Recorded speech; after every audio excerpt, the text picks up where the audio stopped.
Dakle, gospodin Šikić je pokrenuo inicijativu o preispitivanju razloga za i protiv ulaska Hrvatske u Europsku uniju.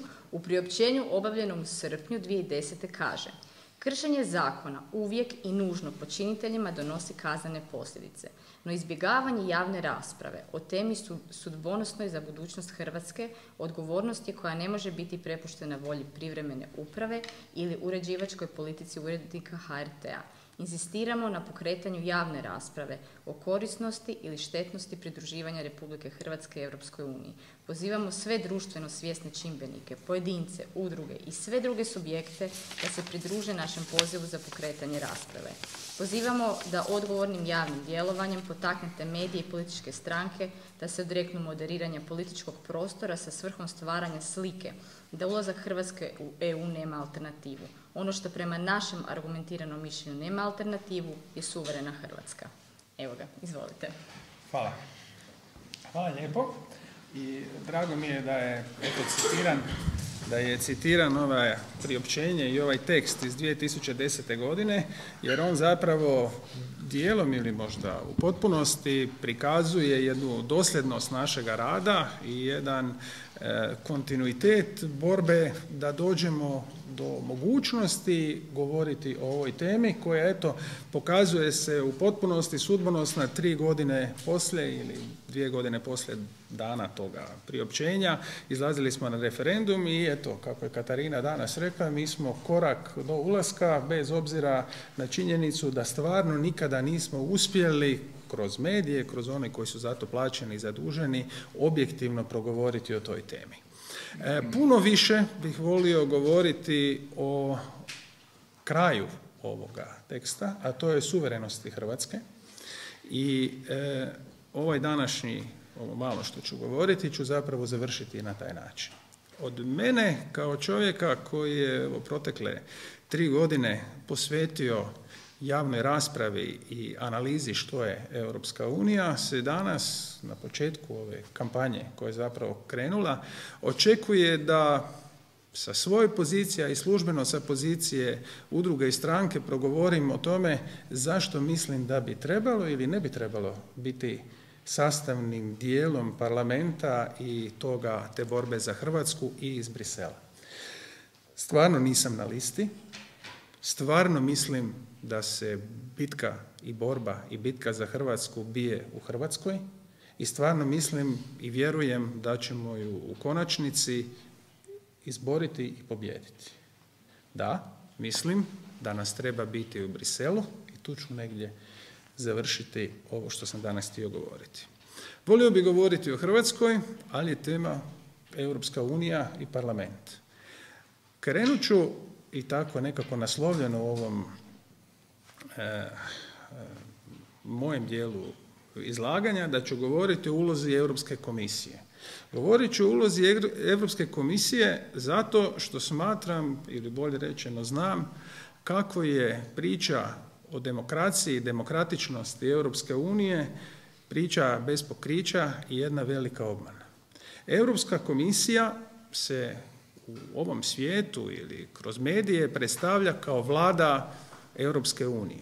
Europska komisija je nešto daleko više, daleko opasnije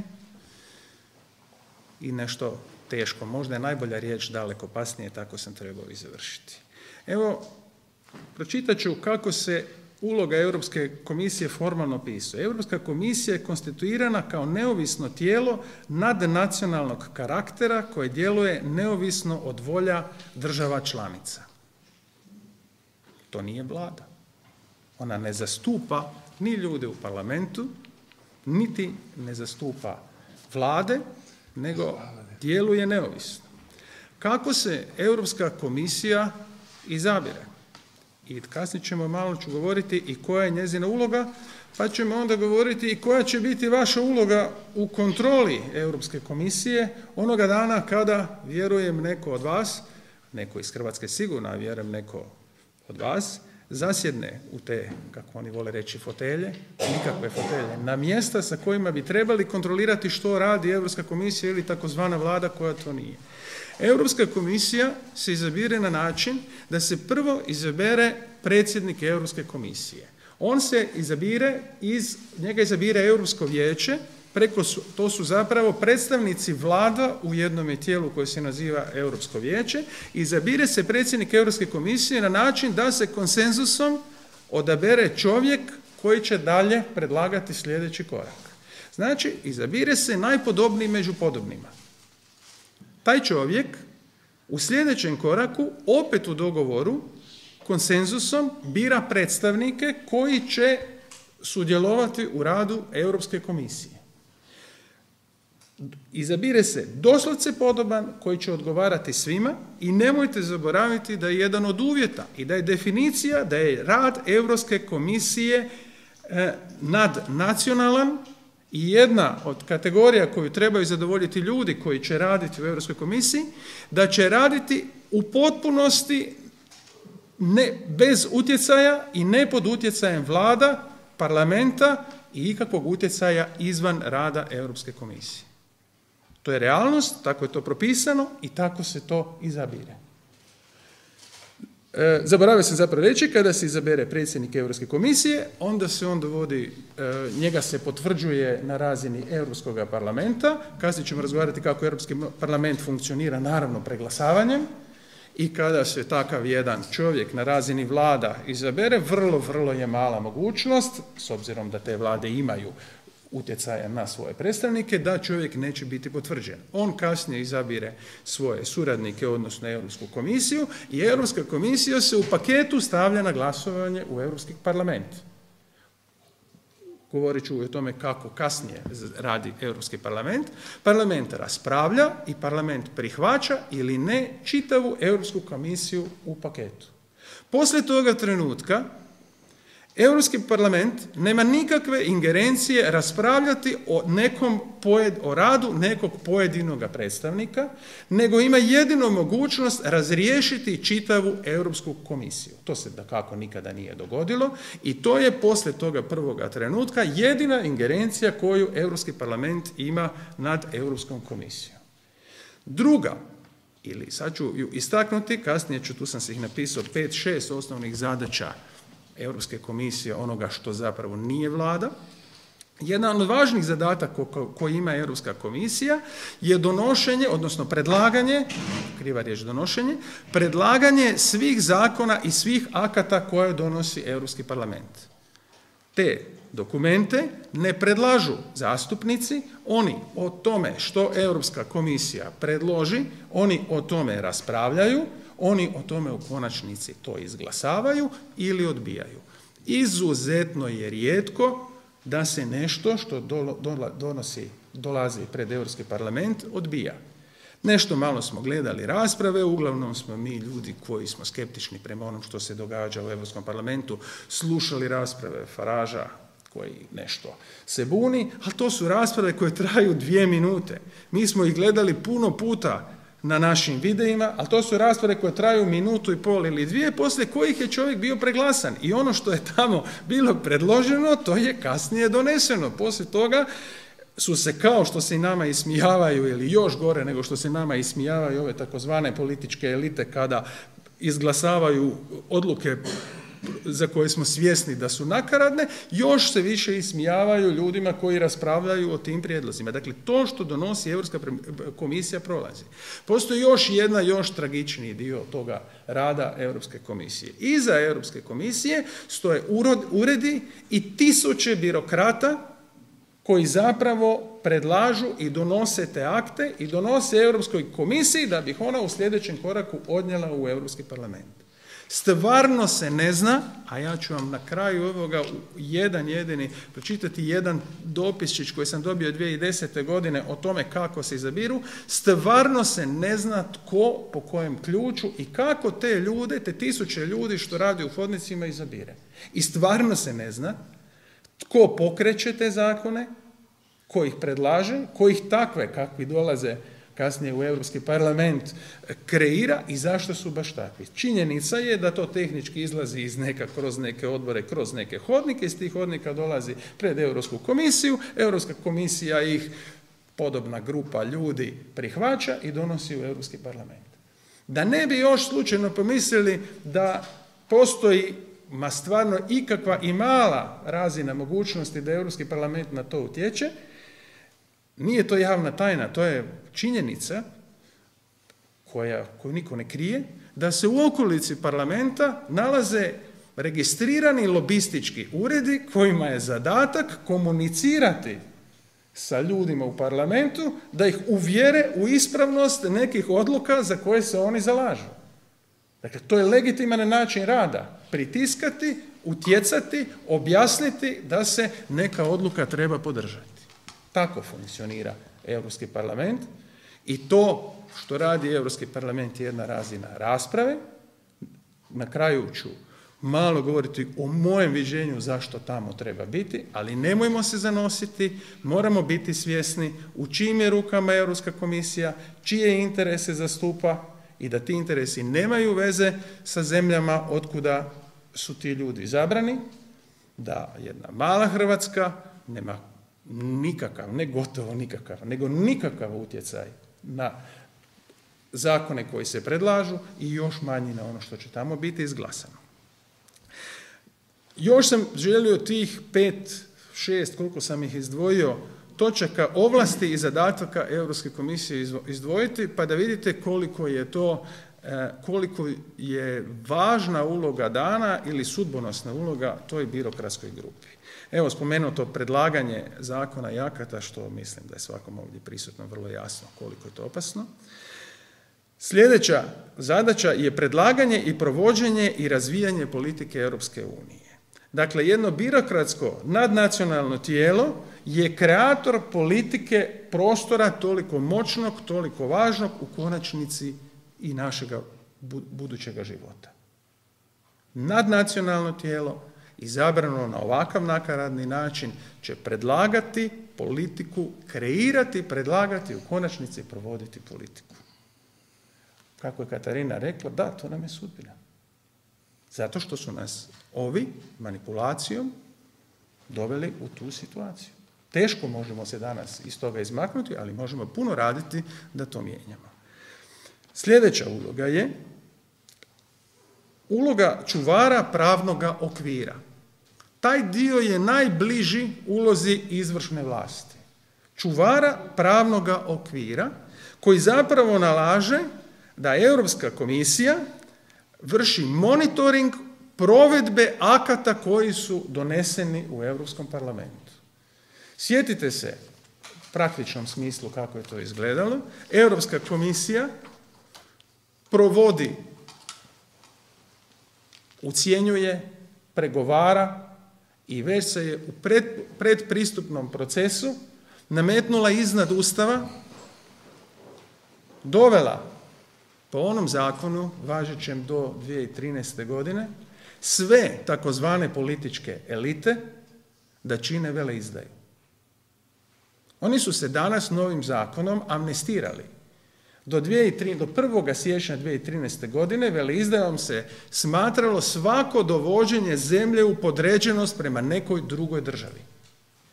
Ta Europska komisija je provođenjem akata i politike, provodeći svoju izvršnu ulogu, dovela ljude koji su upravljali ovu zemlju, koji su odlučivali u našoj politici, doslovce u poziciju da čine veleizdaju. Čega su se oni amnestirali donošenjem novoga zakona o kaznenom postupku, jel da, Mate, tako se zove, jel da? Tako je, u kojem su definiciju veleizdaje promijenili i eto, kada bi im se danas sudilo, oni biraju blažu varijantu zakona i biraju ovu današnju. Imamo šansu, možemo opet mijenjati zakon, ali za to nam treba malo više moći nego ovu koju imamo danas.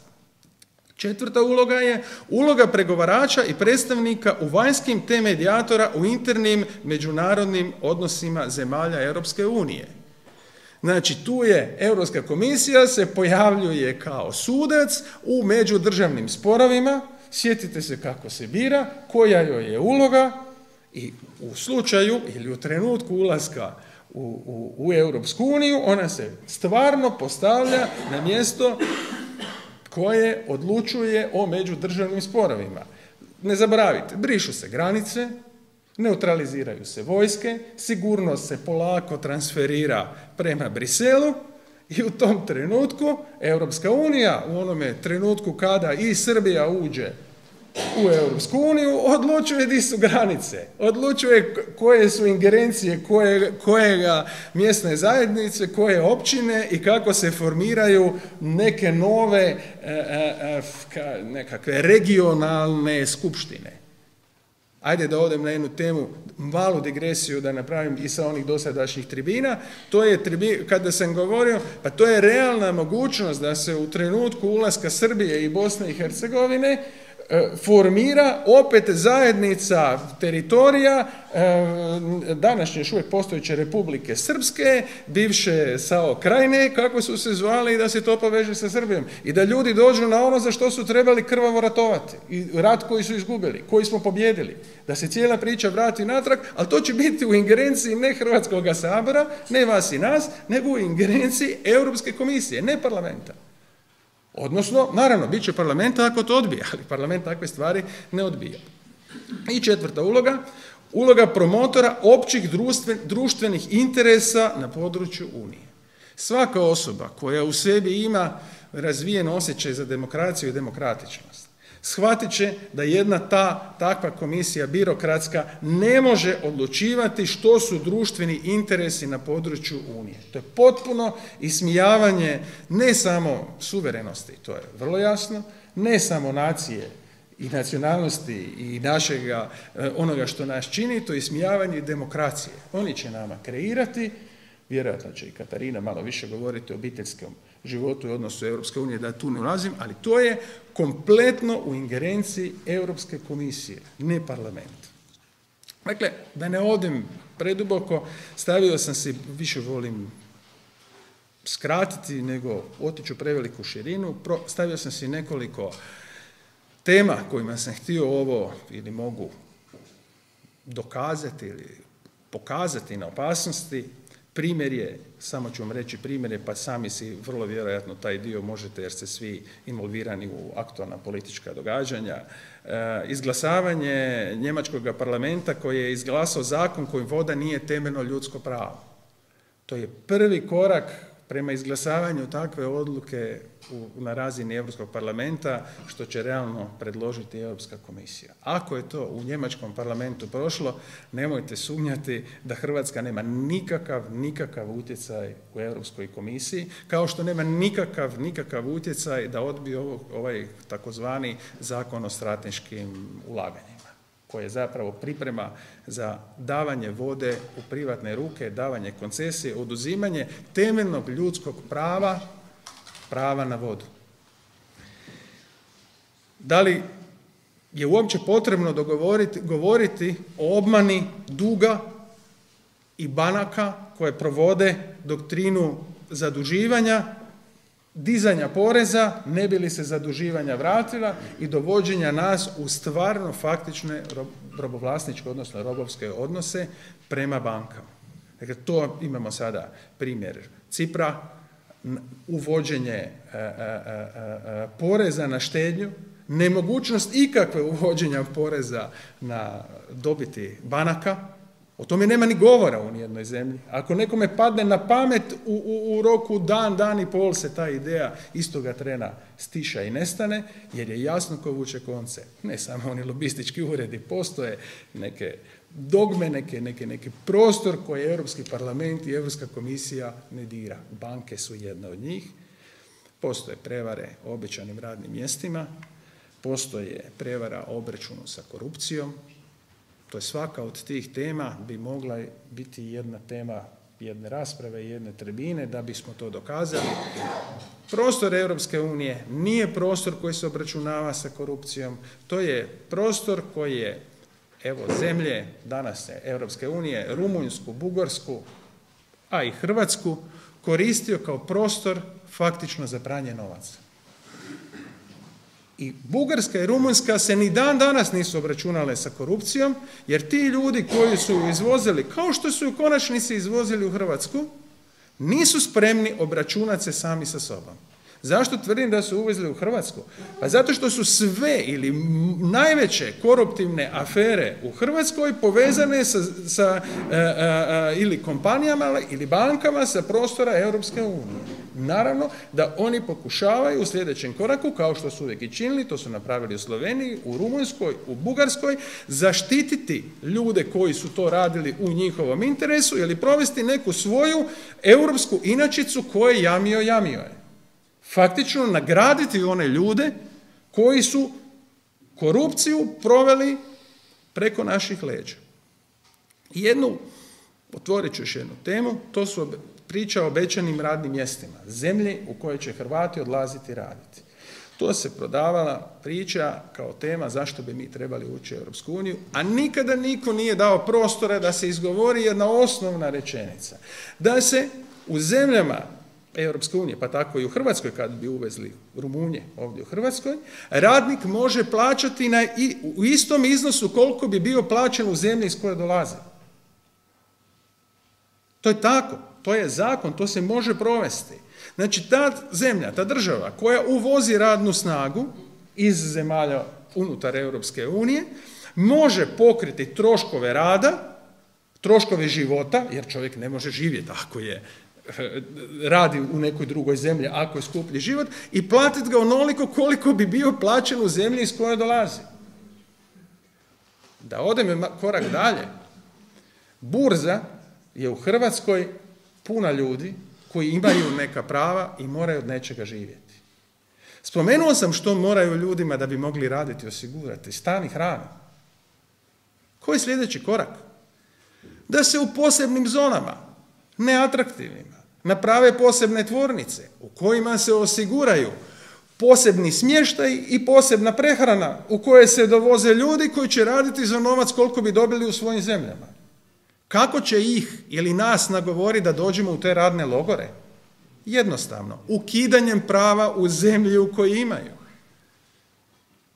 Ukidanjem prava na burzi, ukidanjem prava na zdravstvenu zaštitu, ukidanjem prava na besplatno školovanje ili bilo kojega prava koje taj čovjek i njegova obitelj u ovoj zemlji konzumira.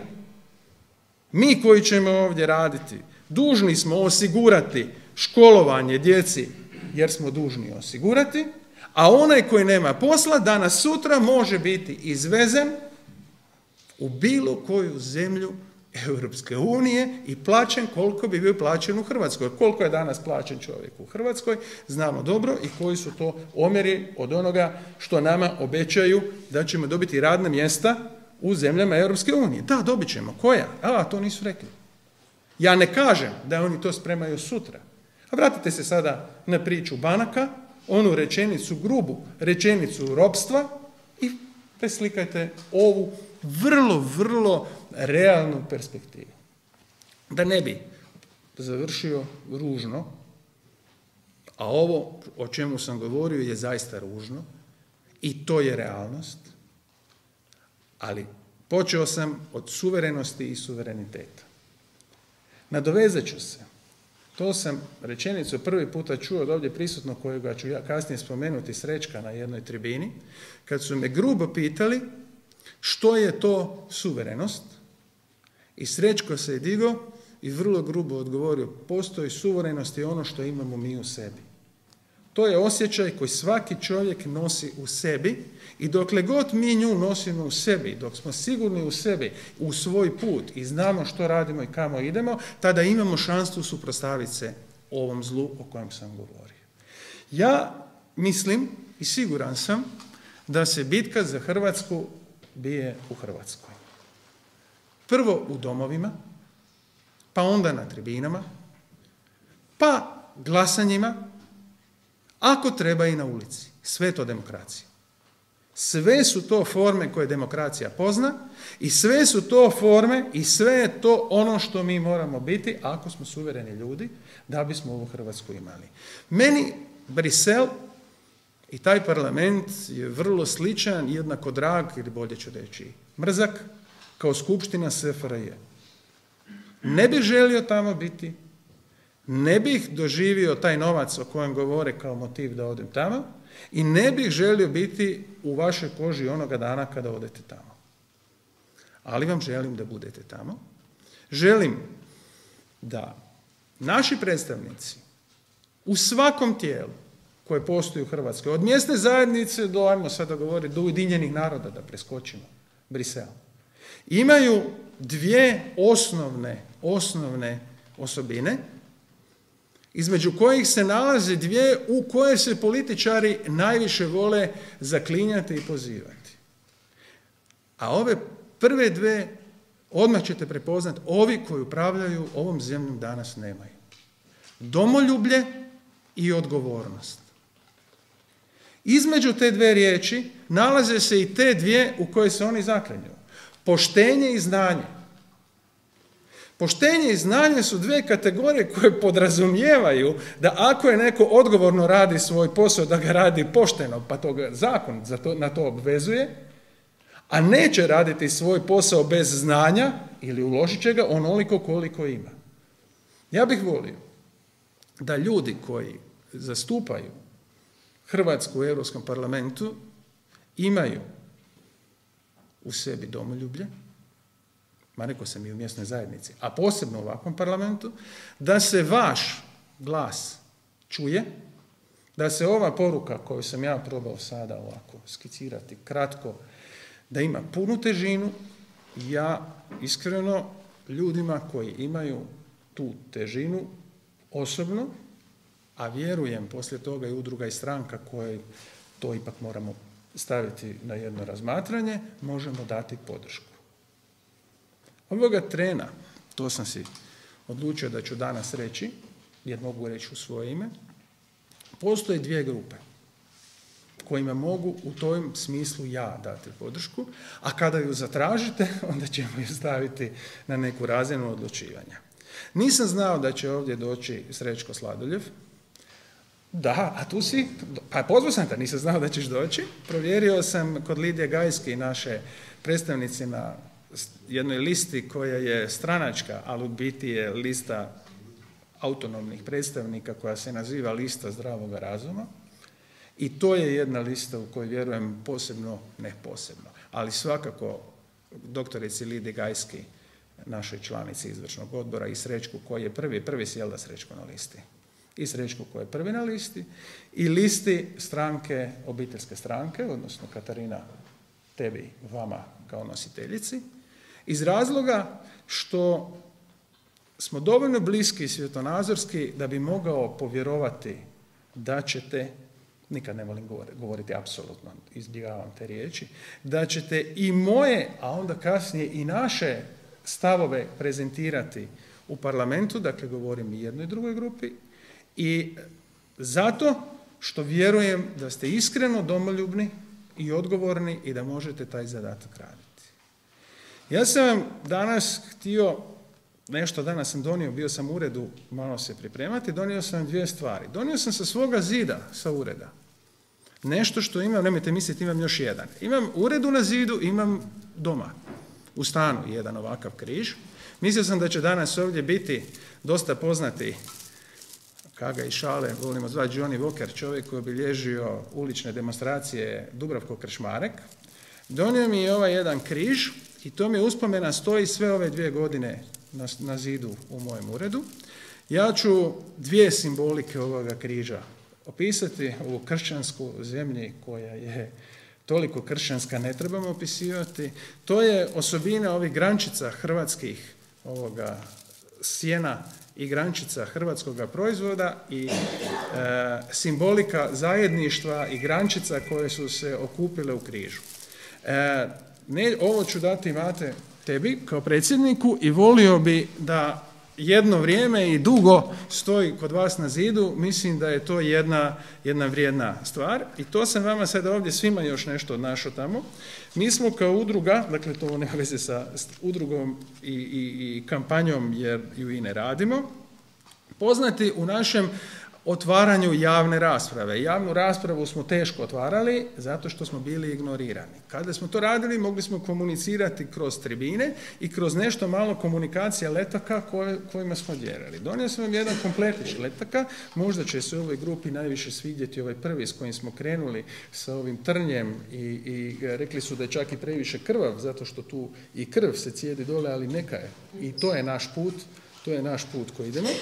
Drugi letak kojim smo prvi puta krenuli sa onom temom mijenjanja Ustava da bi nas na ovakav obmanu i ovakav način doveli u Europsku uniju.